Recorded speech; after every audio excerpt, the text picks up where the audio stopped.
दोस्तों नमस्कार, मैं अंकुर कुमार। आज मैं आपके सामने अकबर मान के जीवन पर चर्चा करूंगा।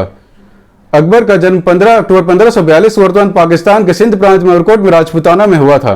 अकबर के पिता का नाम मिर्जा नाजुद्दीन हुमायूं और मां का नाम हामिदा बानो बेगम था।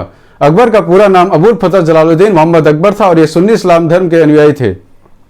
अकबर का शासनकाल 11 फरवरी 1556 से लेकर 27 अक्टूबर 1605 का रहा है। अकबर ने उनके पूरे जीवन काल में कई विवाह किए, जिनमें से ज्यादातर राजनीतिक समझौते का हिस्सा था। अकबर की रानियों के नाम राजकुंवरी नाथीबाई, भक्कर बेगम, कासिमा बानो बेगम, बीबी दौलत शाद, गौहर-उन-निसा बेगम और रुकमवती हैं। अकबर की मुख्य रानियों के नाम मरियम-उज़-ज़मानी, रुक़ैया सुल्तान बेगम और सलीमा सुल्तान बेगम हैं। अकबर की उनकी रानियों से कई बेटे और बेटियां हुई। अकबर के बेटों के नाम सलीम, हुसैन मिर्जा, हसन मिर्जा, शहजादा खानम, मुराम मिर्जा और देनियल मिर्जा हैं। अकबर की बेटियों के नाम शक्र-उन-निसा और आराम बानो बेगम हैं। अकबर की उनकी पत्नी मरियम-उज़-ज़मानी से 3 बेटे हुए, जिनके नाम हसन मिर्जा, हुसैन मिर्जा और सलीम, जिनमें से हसन मिर्जा और हुसैन मिर्जा की मृत्यु उनके जन्म के कुछ समय बाद ही हो गई, हालांकि सलीम आगे काफी लंबे समय तक जिए। मरियम-उज़-ज़मानी आमेर की राजकुमारी थी और इनका जन्म से असली नाम हरका बाई था, जिन्हें हम टीवी सीरियल और फिल्मों के माध्यम से जोधा बाई के नाम से भी जानते हैं। यह आमेर के राजा भारमल की बेटी थी।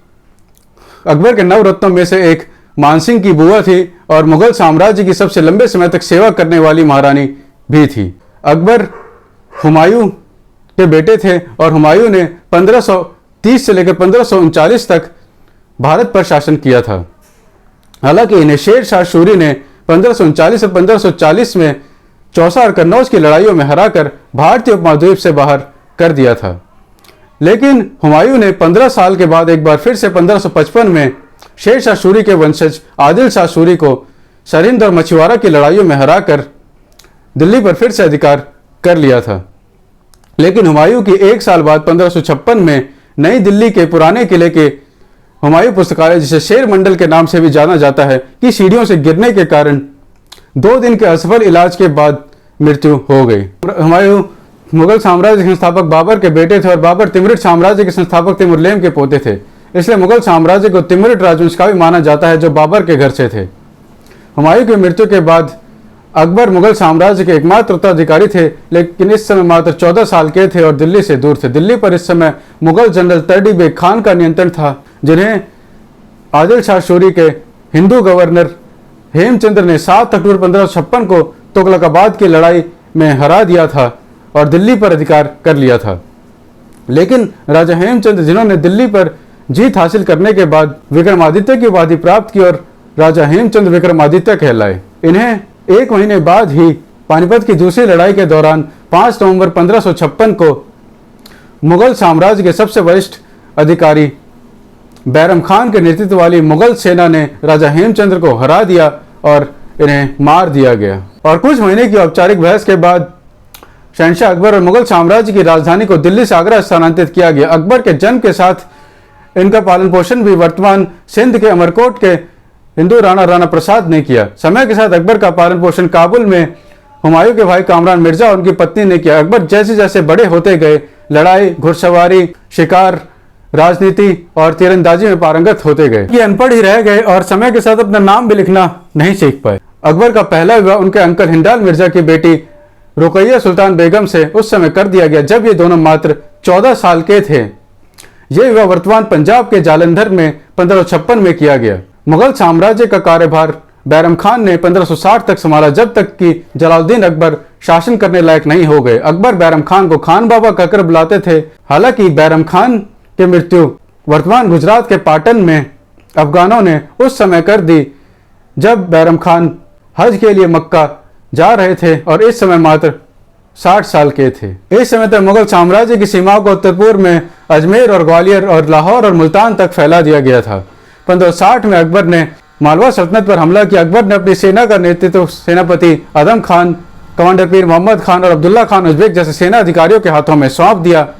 दूसरी तरफ मालवा सल्तनत का संरक्षण खानदे सल्तनत और बरार सल्तनत कर रहे थे और उनकी सेना का नेतृत्व बाज बहादुर कर रहे थे। यह लड़ाई 1 साल तक चली और अंत में सारंगपुर की लड़ाई में बाज बहादुर राज्य छोड़कर भाग गए और तीनों मुगल सेना अधिकारियों ने मालवा सल्तनत की राजधानी मांडू पर अधिकार कर लिया।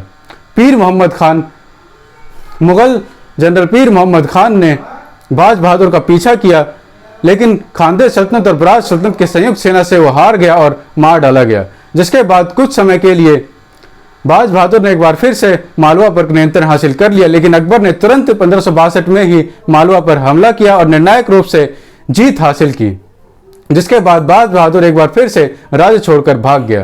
बादशाह अकबर ने अपने शासन के दौरान मुगल साम्राज्य का कार्यभार संभालने और मुगल साम्राज्य के छोटे बड़े फैसलों के लिए अपने दरबार में 9 रत्नों को आमंत्रित किया। इन 9 रत्नों के नाम हैं बीरबल, अबुल फजल, फैजी, टोडरमल, भगवान दास, मान सिंह, तानसेन, अब्दुल रहीम खान खाना और मुल्ला दो प्याजा।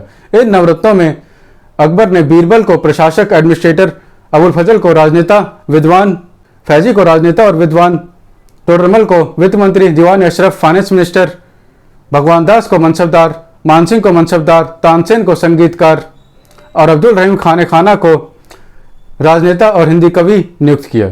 इन सभी नवरत्नों ने पूरे अकबर के शासनकाल के दौरान मुगल साम्राज्य के शासन के दौरान मुगल साम्राज्य को आगे बढ़ाने में अहम भूमिका निभाई। हाँ दोस्तों, इसी के साथ हमारा आज का वीडियो यहीं समाप्त होता है। हमारा मुगल साम्राज्य के ऊपर वीडियो का पहला भाग आपको कैसा लगा हमें नीचे कमेंट्स में जरूर बताएं, और अगर आपको आज का वीडियो अच्छा लगा हो, इस वीडियो से कुछ सीखने को मिला हो, तो प्लीज़ इस वीडियो को लाइक और शेयर जरूर करें और हमारे चैनल को सब्सक्राइब करना और नोटिफिकेशन बेल दबाना भी ना भूलें, ताकि आपको आगे आने वाले वीडियो के अपडेट्स ऐसे ही मिलते रहें। धन्यवाद दोस्तों, अपना ख्याल रखें, अपने परिवार का ख्याल रखें और ऐसे ही देखते रहें मेरा चैनल डिवाइन हिस्ट्री। धन्यवाद।